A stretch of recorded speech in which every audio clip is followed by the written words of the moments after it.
tega habisi nyawa suaminya di tengah hutan Banjar, gegara cemburu dan sakit hati. Perempuan berinisial FT, 28, bersama kakak kandungnya inisial PP, 34, membunuh suami dari FT, inisial D.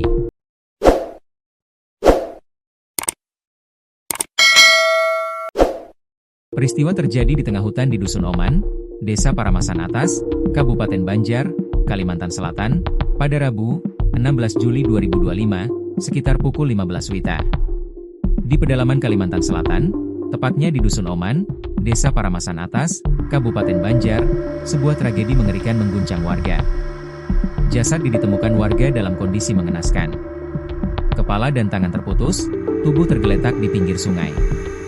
Potongan kepala ditemukan sekitar 7 meter dari tubuh korban. Awal mula tragedi.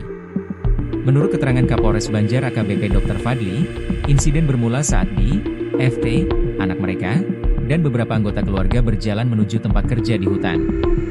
Di tengah perjalanan, D diduga marah kepada istrinya karena cemburu terhadap saudara laki-laki FT dan rekan kerja mereka. Keributan memuncak di tepi Sungai Kuman. D memukul FT hingga terjatuh.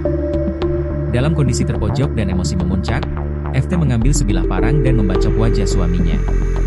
Melihat hal itu, PP, 34, kakak kandung FT yang berada tak jauh dari lokasi, ikut menyerang korban dengan parang dan belati. Serangan brutal itu berlanjut. FT membacok lengan kiri korban hingga putus, sementara PP menggorok leher D hingga terputus.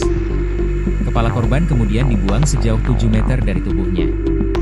Kedua pelaku mengaku melakukan tindakan itu karena khawatir korban hidup kembali, ujar AKBP Fadli dalam konferensi pers di Mapores Banjar, Senin, 21 Juli 2025. Anak jadi pemicu. Salah satu pemicu utama pembunuhan adalah dugaan bahwa membuang anak FT ke sungai. Anak tersebut adalah buah hati FT dari pernikahan sebelumnya. Beruntung, anak itu berhasil diselamatkan. Namun tindakan memicu kemarahan dan rasa sakit hati yang mendalam bagi FT. FT sendiri adalah janda 2 anak yang baru menikah dengan di sekitar 1 bulan sebelum kejadian. Warga sekitar belum mengenal secara dekat, dan hubungan rumah tangga mereka diketahui tidak harmonis sejak awal. Barang bukti dan status hukum. Polisi telah menetapkan FT dan PP sebagai tersangka. Keduanya dijerat dengan pasal 338 subsidiar pasal 170 ayat 2, ketiga EKUHP tentang pembunuhan dan penganiayaan yang mengakibatkan kematian, dengan ancaman maksimal 15 tahun penjara. Barang bukti yang disita antara lain: sebilah parang dengan kumpang paralon putih, 60 cm, milik FT.